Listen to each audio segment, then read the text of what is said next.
Welcome to my channel. और इस channel के थ्रू मैं और आप दोनों मिलकर कोशिश करेंगे लिटरेचर को प्यार से समझने की बिना बोर हुए। और अभी के लिए तो मैंने इस चैनल पे लिटरेरी थ्योरीज मैं स्टार्ट करने जा रहा हूँ आज से, बट आगे जाकर मैं पोइट्री, नॉवेल्स, बुक्स, ऐसे और इवन मूवीज़, मैं इनके बारे में भी कुछ ना कुछ बातें करता ही रहूँगा। तो बिना टाइम वेस्ट किए स्टार्ट करते हैं।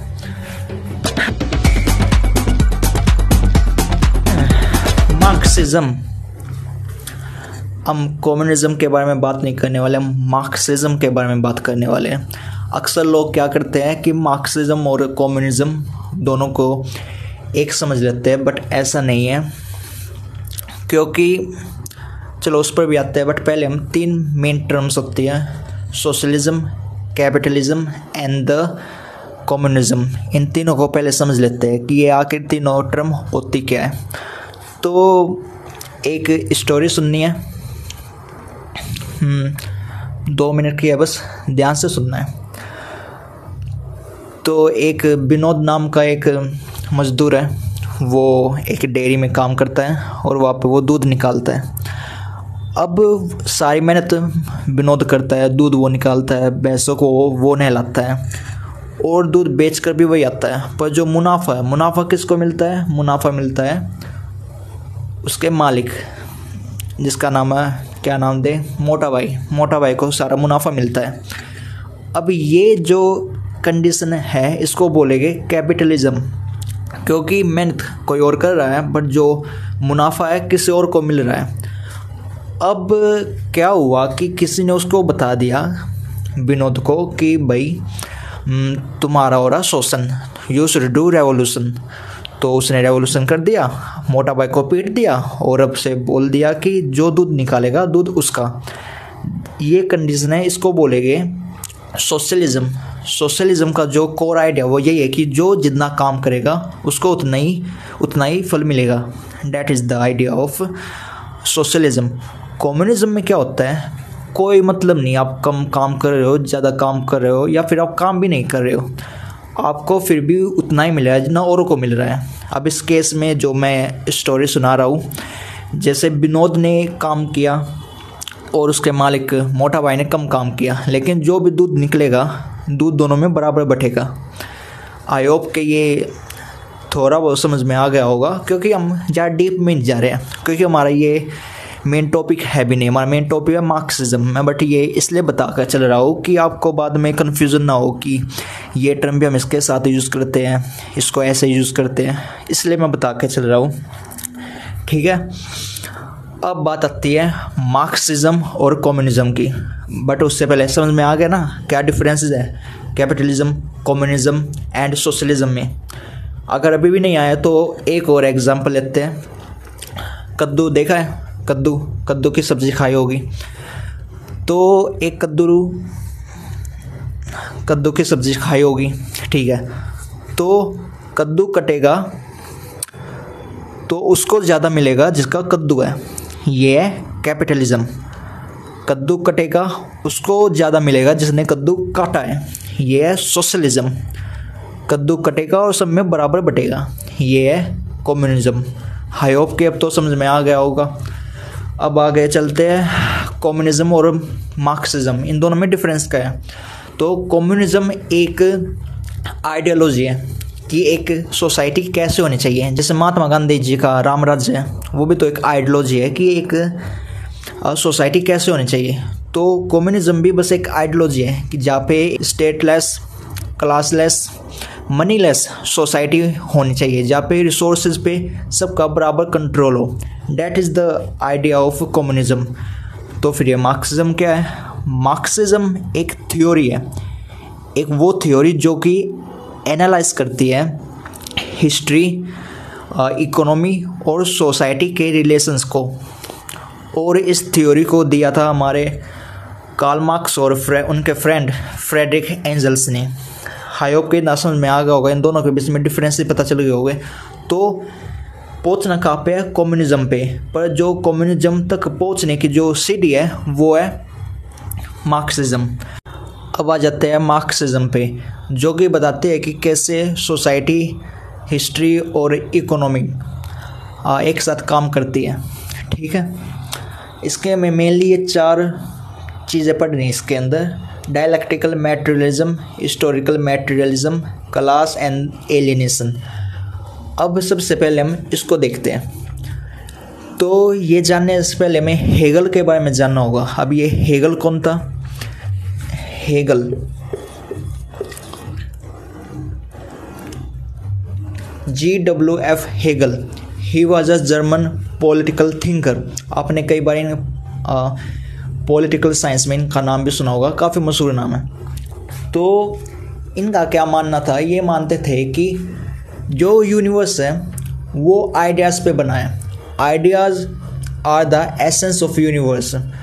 हर एक चीज़ आइडियाज़ से बनी है, हर एक चीज़। और इन्होंने ये भी बताया कि change in ideas directly proportional to the change in society. तो जैसे ही आइडियाज़ में चेंज होगा तो पूरी की पूरी सोसाइटी की काया पलट जाएगी। जैसे ही आइडियाज़ में चेंज होगा तो सोसाइटी में भी चेंज हो जाएगा, ये उन्होंने बोला। और अपनी इसी बात को साबित करने के लिए उन्होंने एक मेथड दिया जिसको उन्होंने नाम दिया डायलैक्टिकल आइडियलिज्म। बस 2 मिनट वेट करिए, हम उस पर आने वाले, इसको समझ ले पहले। डायलैक्टिकल का मतलब होता है डायलॉग बिटवीन 2 पीपल। 2 लोग आपस में डायलॉगबाजी कर रहे हैं। क्यों कर रहे हैं? ताकि उन्हें एक ट्रुथ मिल जाए। आपस में जब वो बहस करेंगे तो उन्हें कुछ एक सॉल्यूशन मिल जाएगा, इसलिए। और आइडियलिज्म क्यों? क्योंकि ये आइडियाज़ पे डिपेंड है।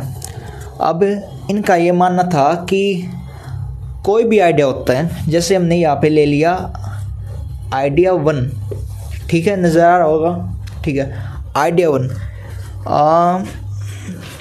एग्ज़ाम्पल के तौर पे जैसे लड़कियों को नहीं पढ़ाना चाहिए, एग्ज़ाम्पल ले रहा हूँ, सुन लो, ऑफेंड मत हो जाना। लड़कियों को नहीं पढ़ाना चाहिए, ये किसने बोल दी ये बात? इसको उन्होंने नाम दे दिया थीसिस। मतलब इसको हम क्या कहेंगे? थीसिस कहेंगे। अब इसके अगेंस्ट में किसी और ने अपना आइडिया नंबर 2 दिया। आइडिया नंबर 2 थीसिस के अगेंस्ट में जो भी चीज़ होती है उसको बोलते हैं एंटी थीसिस। दूसरा आइडिया क्या आया? पहले आइडिया क्या था कि लड़कियों को नहीं पढ़ाना चाहिए। दूसरा आइडिया क्या आया कि नहीं, लड़कियों को पढ़ाना चाहिए, उनको पूरी फ्रीडम मिलनी चाहिए जो कि दूसरे जेंडर को मिलती है। ठीक है, अब इन दोनों से कोई ना कोई बात लेकर एक तीसरा आइडिया बना दिया, आइडिया नंबर 3। और दोनों से मेल से बना है तो इसको बोल जाए सिंथेसिस।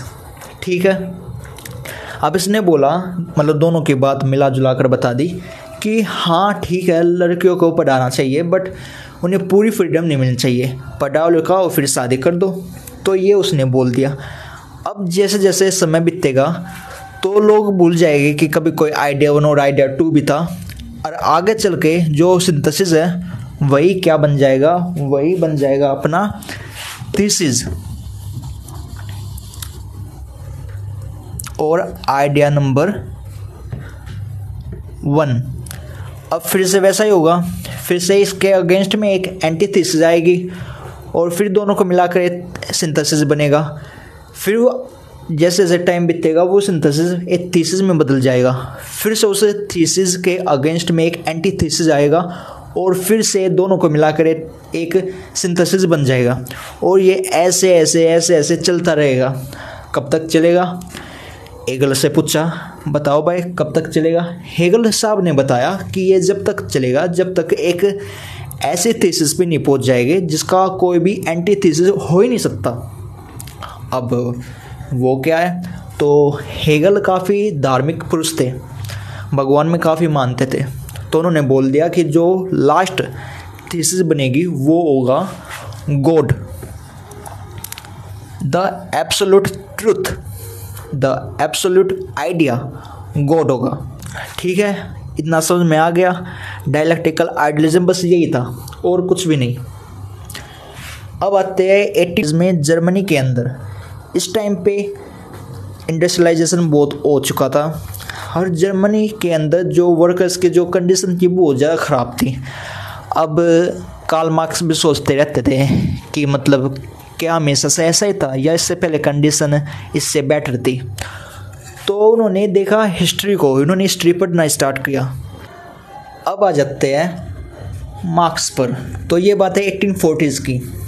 अब सुनना है 1840s का वो टाइम जब जर्मनी के अंदर इंडस्ट्रियलाइजेशन एकदम ऐसे पीक पर था और जो वर्कर्स हैं उनकी हालत बहुत ख़राब, उन्हें काफ़ी ज़्यादा एक्सप्लॉइट किया जा रहा था, इंडस्ट्रीज़ एक्सप्लॉइट किया जा रहा था कैपिटलिस्ट द्वारा। तो मार्क्स ने सोचा होगा कि ये कंडीशन तो हमेशा से ऐसी नहीं रही होगी, पहले भी तो वो कुछ रहा होगा इससे पहले। तो इसको समझने के लिए हम मैथमेटिक्स के अंदर एक सीक्वेंस सीरीज होती है 1 3 5 7 9। अब क्या आएगा? हाँ 11 राइट। अब मान के चलो मार्क्स यहाँ पर है, जर्मनी के अंदर भी क्या आया हुआ है? कैपिटलिज्म। तो मार्क्स ने पढ़ना स्टार्ट किया, हिस्ट्री को उठाया, हिस्ट्री को पढ़ा। पढ़ते पढ़ते उन्होंने ये पाया कि कैपिटलिज्म आने से पहले जो चीज़ थी वो था फ्यूडलिज्म। और उन्होंने ये भी पाया कि फ्यूडलिज्म आने से पहले जो चीज़ थी वो थी स्लेव सोसाइटी। और इनसे भी पहले जो था वो थी प्रिमिटिव सोसाइटी। ठीक है, समझ में आ रहा है? अब उन्होंने देखा कि भाई कैपिटलिज्म से पहले फ्यूडलिज्म था, उससे पहले स्लेव सोसाइटी थी, उससे पहले प्रिमिटिव सोसाइटी थी। तो ये आखिर सोसाइटी चेंज कैसे हो रही है, क्यों बदल रही है? उन्होंने सोचना स्टार्ट किया, दिन रात सोचते रहे भाई ऐसा क्या कारण हो सकता है कि ये सोसाइटीज़ में चेंज आते हैं। तब उन्होंने हेगल को पढ़ा। एक्चुअली मार्क्स बहुत ज़्यादा पढ़ते थे, बहुत ज़्यादा। जब उन्होंने हेगल को पढ़ा तो ये आइडिया, उनका जो मेथड था हेगल का दिया हुआ डायलेक्ट्रिकल आइडियलिज्म, वो उनके दिमाग में फिट हो गया। उन्होंने फिर सोचना स्टार्ट किया तो उनके माइंड में एक चीज़ आई क्लिक कि चलो मान लिया दुनिया आइडियाज़ से बनी है, पर आइडियाज़ भी तो किसी चीज़ से बने हो गए। तो उन्होंने ध्यान देना स्टार्ट किया तो उन्होंने एक चीज़ पाई कि जो पूरी दुनिया है वो एक्चुअल में मटेरियल चीज़ों से बनी हुई है। मटेरियल, हेगल ने क्या कहा था कि ideas are the essence of universe. Marx ने बोल दिया नहीं नहीं नहीं, material is the essence of universe. इस बात को कैसे समझाओ? अब ठीक है, अब मैं आपको बोलता हूँ अपने माइंड में कोई भी किताब सोच लो, इमेजिन करनी है, जस्ट इमेजिन। सोच लिया? ठीक है। अब अपने दिमाग में एक उड़ता हुआ हाथी सोच लो। सोच लिया? कैसा दिखता है? ठीक है, अच्छा दिखता है, उड़ रहा है, ठीक है। अब मुझे ये बताओ, क्या उड़ता हुआ हाथी सच में होता है? नहीं होता। फिर कैसे बना दिया? क्योंकि हमें पता है कि हाथी कैसा दिखता है और हमें यही पता है कि पंछी कैसे उड़ते हैं, तो हमने दोनों को आपस में मिला दिया और लो बना दिया उड़ता हुआ हाथी। तो ये जो उड़ते हुए हाथी का आइडिया है ये कैसे आया? ये भी तो मटेरियल चीज़ों से आया है। अगर हमने हाथी नहीं देखा होता तो हमें आइडिया कैसे आता? समझ रहे हो? तो इन्होंने बोल दिया ideas are not primary, ideas are secondary. Primary क्या है? प्राइमरी है मटेरियल। बस यही था। डायलेक्ट्रिकल आइडियलिज्म में से आइडियाज़ को हटा दिया और अपना मटेरियल लगा दिया तो बन गया डायलेक्ट्रिकल मटेरियलिज्म। बस ये था, सिंपल सा। इसमें क्या था? कुछ भी नहीं। ओके, यहाँ पे आते हैं। तो अब उन्होंने ये पाया कि प्रिमिटिव सोसाइटी में जो मटेरियल चीज़ें है वो बदली तो स्लेव सोसाइटी बनी। स्लेव सोसाइटी में जो मटेरियल चीज़ें है वो बदली तो फ्यूडलिज्म आया। फ्यूडलिज्म के अंदर जो मटेरियल चीज़ें है वो बदली तो कैपिटलिज्म आया। और जब कैपिटलिज्म के अंदर जो मटेरियल चीज़ है वो जब बदलेगी तो तब आएगा कम्युनिज्म। और अपने इसके अंदर जो डायलेक्ट्रिकल मटेरियलिज्म है, आइडिया 1 की बजाय उन्होंने बोल दिया मटेरियल 1, आइडिया 2 की बजाय मटेरियल 2, आइडिया 3 की बजाय मटेरियल 3। वैसे ये चीज़ें सेम ही रही, थीसिस, एंटीथीसिस और सिंथेसिस। पर जो लास्ट में जाकर जो उन्होंने बताया कि जो लास्ट में एब्सोल्यूट ट्रुथ होगा, जो एक फाइनल ट्रुथ होगा, वो क्या होगा। अब मार्क्स भगवान में तो मानते नहीं थे, तो गॉड तो नहीं हो सकता, तो उन्होंने बोला वो होगा कम्युनिज्म, द यूटोपियन सोसाइटी, जिनके बारे में वो बात करते हैं। आ गया समझ में, आ गया होगा, ठीक है ठीक है। अब आते हैं हिस्टोरिकल मैटेरियलिज्म।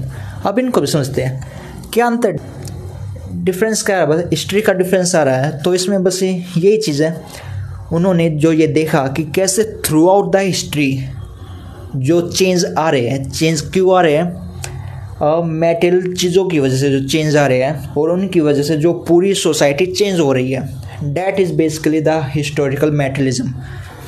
यहाँ पे आओ, हेगल ने क्या दिया था, change in ideas directly proportional to the change in society. तो हेगल ने क्या बोला, change in ideas directly proportional to the change in society. But Marx ने क्या बोला, मार्क्स ने बोला change in material directly proportional to the change in society. और इसी को बोलते हैं हिस्टोरिकल मैटेरियलिज्म, कि मटेरियल में चेंज होने की वजह से सोसाइटी में जो चेंज आ रहे हैं थ्रू आउट द हिस्ट्री, कि पहले था प्रीमिटिव सोसाइटी, फिर आई स्लेव सोसाइटी, फिर आया फ्यूडलिज्म, फिर आया कैपिटलिज्म, बाद में आएगा कम्युनिज्म। तो ये चीज़ें, इसको ही बोलते हैं हिस्टोरिकल मैटेरियलिज्म। आ गया हो समझ में, ठीक है। अब इसी को हम और अंदर पढ़ते हैं। अब इसमें दो इम्पोर्टेंट चीज़ें आती है, आपने नाम भी सुना होगा, बेस एंड सुपरस्ट्रक्चर। अब ये क्या चीज़ें हैं, अब इसको इस पर गौर फरमाते हैं।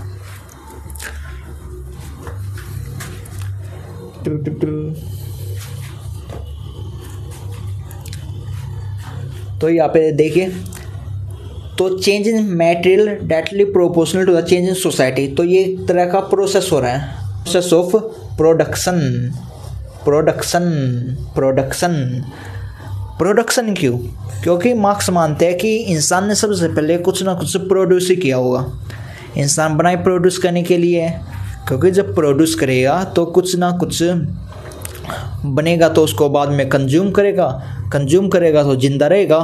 और survival is the ultimate mission of human beings. तो सर्वाइवल के लिए प्रोडक्शन इम्पोर्टेंट है, मस्ट है, ठीक है। अब इसी प्रोसेस ऑफ प्रोडक्शन को दूसरे नाम से भी बोलते हैं मोड ऑफ प्रोडक्शन, ठीक है। अब इसके अंदर में बस दो रिलेशंस पढ़ने हैं। फर्स्ट है फोर्स ऑफ प्रोडक्शन और सेकंड है रिलेशन ऑफ प्रोडक्शन।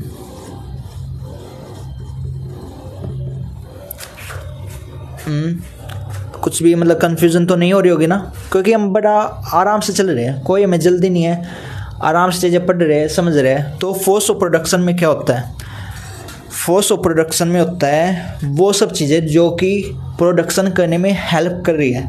वो विनोद वाली स्टोरी याद है, तो उसमें जो विनोद है, विनोद और जो गाय वो दोनों क्या कर रही थी, प्रोडक्शन में हेल्प कर रही थी। ये तो दूध दे रही है, क्योंकि मार्क्सम जो एनिमल्स हैं उनको भी फोर्स ऑफ प्रोडक्शन के अंदर मानता है। जो विनोद है, विनोद दूध निकाल रहा है तो लेबर लग रहा है।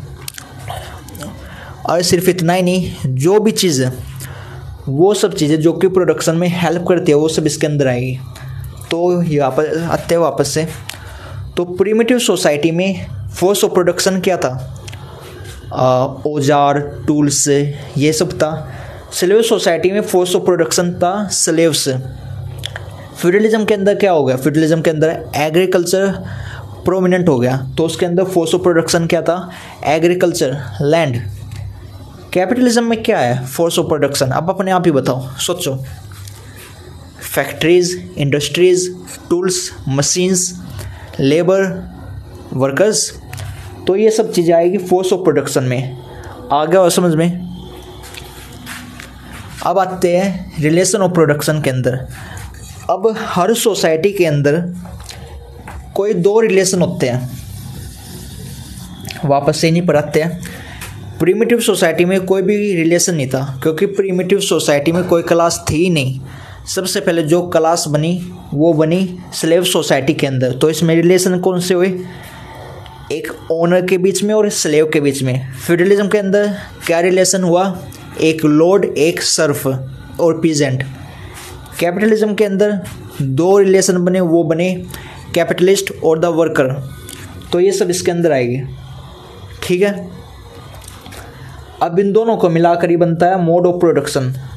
तो प्रीमिटिव सोसाइटी एक मोड ऑफ प्रोडक्शन है, स्लेव सोसाइटी एक मोड ऑफ प्रोडक्शन है, फ्यूडलिज्म एक मोड ऑफ प्रोडक्शन है, कैपिटलिज्म एक। अब इस force of production plus relation of production को मिलाकर बनता है मोड ऑफ प्रोडक्शन। इतना समझ में आ गया। फोर्स ऑफ प्रोडक्शन मैंने समझा दिया, वे सब चीज़ जो कि प्रोडक्शन में हेल्प कर रही है। सभी टाइप की सोसाइटीज़ के अंदर जो फोर्स ऑफ प्रोडक्शन था वो डिफरेंट था और बदलता रहता है। रिलेशन ऑफ प्रोडक्शन भी बदलते रहते हैं, और मैंने सभी रिलेशंस बता दिए डिफरेंट सोसाइटीज़ के अंदर। इनको मिलाकर बनता मोड ऑफ प्रोडक्शन। और इसी को बोलते हैं इकोनॉमिक इंफ्रास्ट्रक्चर। अभी यहाँ पे इकोनॉमी वर्ड कैसे आया, क्योंकि जो मोड ऑफ प्रोडक्शन है उसको ही इकोनॉमी भी बोलते हैं। तो हम इसको दूसरा नाम भी दे सकते हैं, slave economy, feudal economy, capitalist economy. और इसका एक दूसरा नाम है बेस। कार्ल मार्क्स को बेस पसंद है। तो आया समझ में कि बेस क्या होता है। एक सिंपल सी डेफिनेशन समझो, चीज़ों को रटना नहीं है, सिर्फ समझना है। इस चैनल का मेन मोटो यही है कि चीज़ों को ऐसे समझा दूँ कि आप भूल भी ना पाओ। अब बेस के सिंपल डेफिनेशन हम क्या दे सकते हैं, सोचो क्या हो सकती है। जैसे ये बुक है पीके नायर जी की लिखी हुई बुक है, इसके अंदर बेस की कोई एक सटीक डेफिनेशन नहीं दी हुई। हम अपनी तरफ से डेफिनेशन बना सकते हैं इससे। तो हम कह सकते हैं the mode of production in A given society is base. ये सिंपल सी डेफिनेशन हम बना सकते हैं। हालांकि हम अपने हिसाब से कुछ भी इसमें अल्ट्रेशन कर सकते हैं। आप बता सकते हो force of production, relation of production, ये बता सकते हो, बट मैंने बता दिया कि बेस क्या होता है। अब इसी बेस पर एक चीज़ बनती है। पहले मैं ये चीज़ें रफ कर देता हूँ, आ गया होगा समझ में। दुनिया को कैपिटलिज्म से बचाने के लिए, सभी वर्कर्स को एक साथ लाने के लिए, सबको बताने के लिए कि हम क्या कर सकते हैं, पूरी सोवियत यूनियन को अपनी मुट्ठी में कर सकते हैं। मार्क्स, फ्रेडरिक, टीम प्रोलिटेरियत, हमारी लंबी दाढ़ी, हम करते हैं कैपिटलिज्म की बर्बादी। टन ओके, तो इतना समझ में आ गया। अब इसके ऊपर जो चीज़ बनती है, जो सोसाइटी क्रिएट होती है, उसको बोलते हैं सोशल स्ट्रक्चर। इसमें बस यहाँ पे एक सुपर लगा दो, सोशल सुपर स्ट्रक्चर। तो ये बनता है बेस के ऊपर। अब इसके अंदर क्या क्या चीज़ें आती है, ideologies, religion, family, educational institutions, media, entertainment, ये सब चीज़ें अब इसके अंदर आती हैं। अब इसका काम क्या होता है, इसका काम होता है अपने बेस को मेंटेन रखना, स्टेबलाइज, मेंटेन। चलो, सुपर स्ट्रक्चर का काम होता है बेस को मेंटेन रखना, स्टेबलाइज रखना। और बेस का काम होता है इसको मेंटेन रखना, इसको बनाए रखना। तो बेसिकली ये इसको ज़िंदा रखता है और ये उसको ज़िंदा रखता है। दोनों एक दूसरे पर इंटरडिपेंडेंट है। समझ रहे हो, चीज़ें समझ में आ रही है कि बेस ने सोशल सुपरस्ट्रक्चर को क्रिएट किया। अब सोशल सुपरस्ट्रक्चर की ये ड्यूटी है कि वो बेस को बनाए रखने में हेल्प करेगा। तो जो भी इसके अंदर चीज़ें होगी, पॉलिटिक्स होगी, गवर्नमेंट होगी, स्टेट होगी, मीडिया, फैमिली, इंस्टीट्यूशंस, रिलीजन, वो सब किसके फेवर में काम करेंगे? वो सब फेवर में काम करेंगे बेस के। ये है मार्क्सिज्म। अब आप सोचो, नहीं भाई ऐसा तो नहीं है, हम तो अपनी मर्जी के मालिक हैं। ओके, मर्जी का मालिक, सुनो मेरी बात। मार्क्सिज्म के अनुसार फैमिली क्या करती है? एक्चुअली फैमिली बच्चे पैदा नहीं कर रही है, फैमिली मजदूर पैदा कर रही है।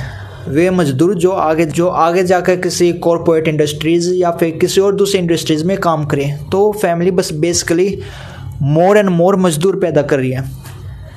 स्कूल क्या कर रहा है? सुबह 8 बजे जाओ और वहाँ पे टाइम के पंक्चुअल बनो, इतने बजे वापस आना है, ये काम पूरा करना है, अपने बड़ों से ऊंची आवाज़ में बात नहीं करनी है, जो कहा जाए उसको फॉलो करना है। ये सब क्या किसकी क्वालिटीज़ है? एक वर्कर्स की तो क्वालिटीज़ है ये। तो स्कूल भी हमें ट्रेन कर रहा है एक बेहतरीन वर्कर बनने के लिए। तो स्कूल में जो मजदूर बनने की जो एसेंशियल क्वालिफिकेशंस होती है वो हमें पहले से तैयार कर रहा है। तो स्कूल भी तो हमें यही कर रहा है कि जो एक मजदूर बनाने की जो एक क्रिया होती है उसमें अपना योगदान दे रहा है। ठीक है, अब सेम चीज़ होती है अपना रिलीजन के साथ। वो क्या कह देती है कि अगर आप गरीब पैदा हुए तो इसमें आपकी गलती है, आपके पुराने कर्म, नए कर्म, ये सब बकवास बातें होती रहती है उसमें। तो इससे आपका ध्यान हट जाता है। आपका ध्यान इस चीज़ पे नहीं होता कि मैं गरीब पैदा हुआ तो मुझे गरीब नहीं मरना है, मुझे आगे बढ़ना है। आप सोचते हो कि हाय मेरी किस्मत, ये तो मेरी किस्मत में लिखा हुआ था। किस्मत में कुछ नहीं लिखा हुआ, ये सब सोशल सुपरस्ट्रक्चर ने लिखा हुआ है। ये सब जो आइडियोलॉजीज़ हैं, ये सब की सब कि आप जो मेहनत करोगे तो आप कामयाब हो जाओगे, ये भी तो एक आइडियोलॉजी है। क्या ऐसा होता है कि सब मेहनत करने वाले कामयाब हो जाते हैं? नहीं होते। पर फिर भी ये आइडियोलॉजी पूरे उसमें सोसाइटी के अंदर है कि मेहनत करो तो फल मिलेगा। मेहनत सब करते हैं बट क्या सबको फल मिल रहा है? क्या सब के सब सक्सेसफुल हो रहे हैं? नहीं हो रहे। तो ये सब ideology, school, family, religion, other institutions, ये सब क्या कर रहे हैं? इस बेस को मेंटेन करने का काम कर रही है। समझ में आ गया होगा इतना तो। अब आ जाते हैं क्लास पे। एक बार फिर से समराइज कर देता हूँ मैं। सबसे पहले हमने पढ़ा डायलेक्टिकल मैटेरियलिज्म। इसको समझने के लिए हमने हेगल का डायलेक्टिकल आइडियलिज्म समझा। उसको समझकर में थीसिस, एंटीथीसिस एंड सिंथेसिस के बारे में पता चल गया, जिसके बाद हमें काफ़ी आसान था हमारे लिए डायलेक्टिकल मैटेरियलिज्म को समझना। फिर हमने हिस्टोरिकल मैटेरियलिज्म को समझा कि कैसे throughout the history due to material changes society में चेंज आते रहते हैं, और उसके प्रोसेस को बोलते हैं प्रोसेस ऑफ प्रोडक्शन या फिर मोड ऑफ प्रोडक्शन। उसके अंदर में 2 रिलेशन हमने पढ़े, force of production and the relations of production. Force of production हम समझ चुके हैं क्या होता है, रिलेशंस ऑफ प्रोडक्शन हम समझ चुके हैं क्या होता है। इन दोनों को मिलाकर जो मोड ऑफ प्रोडक्शन बनता है जिसको economy of that given society भी कहते हैं, और इसको बोलते हैं इकोनॉमिक इंफ्रास्ट्रक्चर या फिर बेस।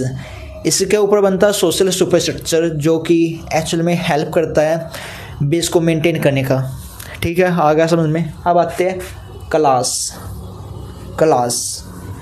अपने 2 टर्म्स बुर्जुआजी और प्रोलेटेरियत, ये 2 सुनी होगी, डेफिनेटली सुनी होगी अगर आपने कम्युनिज्म के बारे में थोड़ा बहुत भी पढ़ा है तो लिख लेते हैं बुर्जुआजी और प्रोलेटेरियत। तो ये होते हैं वो कैपिटलिस्ट लोग, अमीर लोग, जिनके पास फैक्ट्रीज होती है, जो कि जिनके पास ज़मीन होती है, लैंड होती है अपनी। और प्रोलेटेरियत वे लोग होते हैं जो उनके लिए काम करते हैं। इसमें मजदूर भी आते हैं, किसान भी आते हैं, इसमें पीजेंट्स भी आते हैं, वो सब लोग इसके अंदर आते हैं। अब क्लास को कार्ल मार्क्स 2 हिस्सों में बांटता है, क्लास इन इटसेल्फ और दूसरा है class for itself.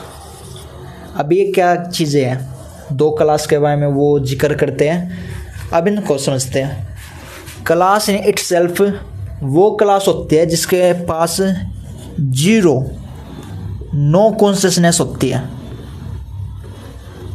Consciousness.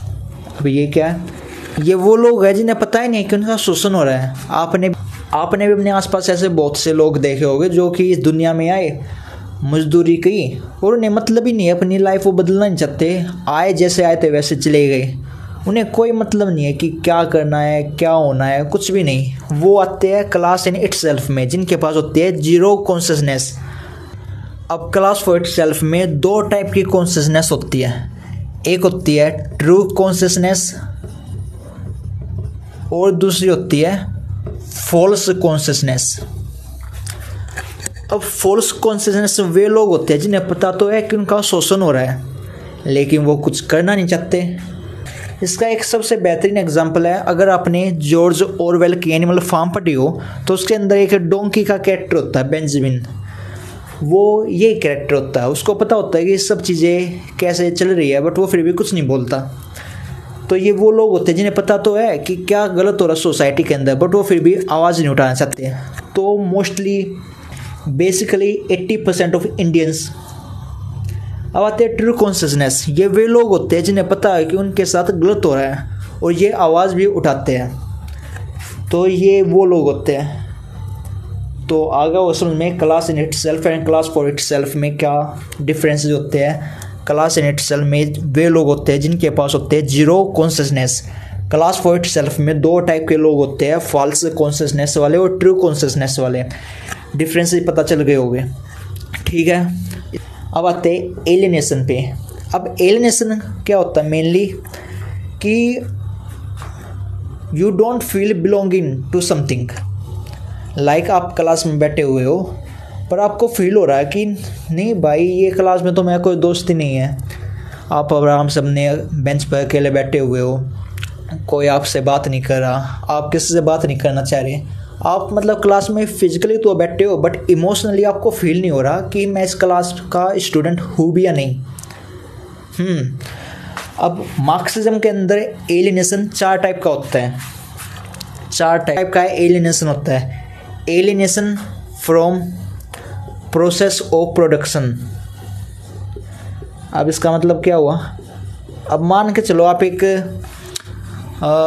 IPhone बनाने की फैक्ट्री में काम करते हो, ठीक है। अब वहाँ पे आपको पहले से बता दिया जाता है कि इस आईफोन में इसमें ये स्क्रू आपको टाइट करना है, ये चिप इसमें डालनी है, ऐसे करना वैसे करना। अब आप वही ऑर्डर फॉलो करोगे, आप अपनी मर्जी से कुछ भी नया नहीं कर सकते। तो आपके जो क्रिएटिव फ्रीडम है वो उन्होंने छीन ली एक तरह से। तो that is the alienation from process of production. फिर आता है एलिनेशन फ्रॉम प्रोडक्ट।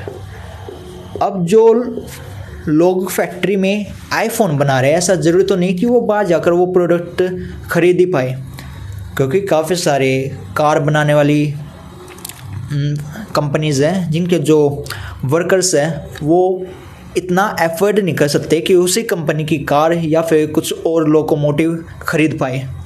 तो वो ऐसे में अपने आप को एलिनेट फील करते हैं अपने उसी प्रोडक्ट से जो वो खुद बना रहे हैं, लेकिन उसको खरीद नहीं सकते जब वो प्रोडक्ट बाज़ार में जाएगा। क्यों? क्योंकि उनके पास इनफ मनी नहीं है उसको ख़रीदने के लिए। फिर आता है एलिनेशन फ्रॉम वर्कर। आप फैक्ट्री में काम करते हो पर आपके पास इतना भी टाइम नहीं कि आप अपने साइड वाले बंदे से बात ही कर लो। क्यों? अगर आप बात करोगे तो टाइम वेस्ट होगा तो आप काम समय पर पूरा नहीं कर पाओगे। जो काम समय पर पूरा नहीं हुआ तो आपको तनख्वाह नहीं मिलेगी। तो ये ऐसे काम करता है। और बात है एलिनेशन फ्रॉम सेल्फ, सबसे डेंजरस वाला एलिनेशन। इसका मतलब ये कि आप फिजिकली तो काम कर रहे हो बट आपके जो आत्मा वो आपको बोल रही है कि ये काम मत कर, फिर भी आप अपना मन मार कर, क्योंकि फाइनेंशियल प्रॉब्लम्स है, आपको अपनी फैमिली को सपोर्ट करना है, इन्हीं सब कारणों की वजह से आप काम कर रहे हो बट आपका मन जरा सा भी नहीं है। आपकी जो मर्जी हो तो आप उस काम को उसी दिन लात मार दो, बट आप नहीं कर सकते क्योंकि मजबूरी है यार। आप अपने आप से एलिनेट हो जाते हो, आपको पता ही नहीं कि आप जीवन में कर क्या रहे हो। And that is the most dangerous form of alienation. तो ये था एलिनेशन। तो आई होप के समझ में आ चुका आपको मार्क्सिज्म और उसके 4 important elements, the dialectical materialism, historical materialism, class and the alienation. तो इस वीडियो के लिए इतना ही। आप कमेंट कर सकते हो अगर आपको कोई चीज़ डीप में जाननी हो तो, क्योंकि आज हमने मार्क्सिज्म को काफ़ी ऊपर से पढ़ा है। हमने मेनली जो टर्म्स है उनको जाना है कि क्या मतलब होता है इनका। इवन आज हमने Marxism literary and the cultural theory start भी नहीं किया है। हालांकि मैंने शुरुआत में बोला था कि आज हम लिटरेरी थ्योरी स्टार्ट करने वाले हैं आज से, बट ऐसा हो नहीं पाया क्योंकि इसमें टाइम लग गया काफ़ी ज़्यादा और वीडियो काफ़ी लंबी हो चुकी है। तो अगले किसी वीडियो में हम Marxism literary and the cultural theory के बारे में बात करेंगे, जिसके अंदर हम एंटोनियो ग्राम्ची, लुइस ऑल्थुजर और जॉर्ज लूकस, बंदा जो कि मार्क्सिज्म को लिटरेचर के अंदर लेकर आया, और भी कई सारे काफ़ी पॉपुलर नाम हैं, हम इन सब के बारे में बात करेंगे अगली वीडियो से। ठीक है, ये बस आज एक बेसिक इंट्रोडक्शन था to the Marxism. I hope कि आपको वीडियो पसंद आई हो।